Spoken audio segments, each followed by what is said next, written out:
Ganjar, Anies, dan Caimin tanggapi Jokowi usai sebut debat serang personal.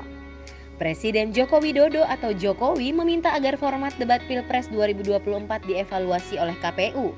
Ia menganggap debat ketiga Pilpres kali ini yang dihelat pada Minggu 7 Januari lalu tidak edukatif karena banyak serangan yang bersifat personal.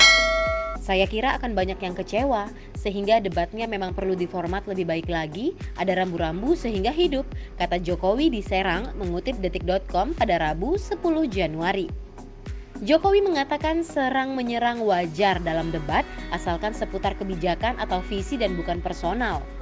Ia menyebut debat yang saling serang personal tidak memberikan edukasi kepada masyarakat dan malah mengaburkan gagasan para paslon. Saling menyerang gak apa-apa, tapi kebijakan, policy, visinya yang diserang, bukan untuk saling menjatuhkan dengan motif-motif personal. Saya kira gak baik dan gak mengedukasi, ujarnya.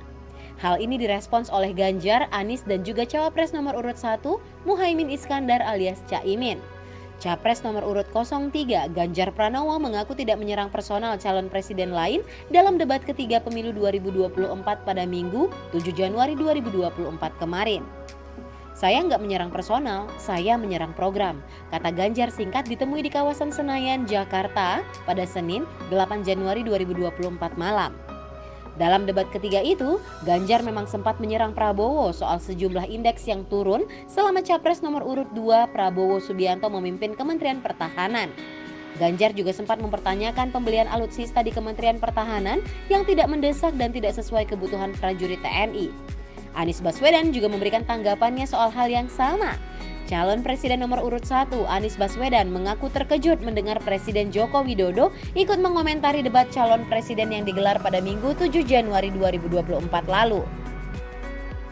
Ia mengaku tak ingin berkomentar lebih atas pandangan Jokowi. Anies Baswedan menyerahkan penilaian tersebut kepada masyarakat yang melihat tingkah orang nomor 1 di Indonesia itu. Saya malah agak terkejut, Pak Presiden kok berkomentar soal debat ya? Jadi saya tidak mau berkomentar terlalu banyak dah, biar publik aja nanti yang menilai, ucap Anies di Gorontalo pada Senin 8 Januari. Anies hanya membantah pandangan Jokowi yang menilai perdebatan malam itu disebut banyak menyerang pribadi capres lain. Mantan Gubernur DKI Jakarta ini menyebutkan hal itu dibahas adalah kebijakan yang dilakukan Menteri Pertahanan, bukan menyerang sosok Prabowo. Malah aneh kalau dipandang sebagai personal. Ini sama sekali tidak ada yang personal, semuanya adalah tentang kebijakan. Bisa direview ulang kok apa yang kemarin dibahas. Lanjutnya, calon wakil presiden Anies Baswedan, Muhaimin Iskandar juga menanggapi hal tersebut. Ya, berdebat itu kan punya makna masing-masing persepsi, yaitu persepsi presiden. Tapi saya juga punya persepsi, banyak visi misi yang muncul di antara tiga capres itu, kata Caimin di Bandar Lampung pada Selasa 9 Januari 2024 lalu. Ia juga berpendapat bahwa format debat tak perlu diperbaiki lagi. Namun, Ketum PKB itu juga mengingatkan soal netralitas presiden. Nggak ada sih, ya namanya debat ya seperti itu. Apanya yang mau dievaluasi kalau mau evaluasi debat tanpa waktu, ujarnya. Presiden punya hak untuk menilai, tapi hati-hati, jangan sampai kejebak dalam keberpihakan, sambungnya. Nah, gimana nih menurut kalian? Jangan lupa tulis tanggapan di kolom komentar ya. See you in the next case.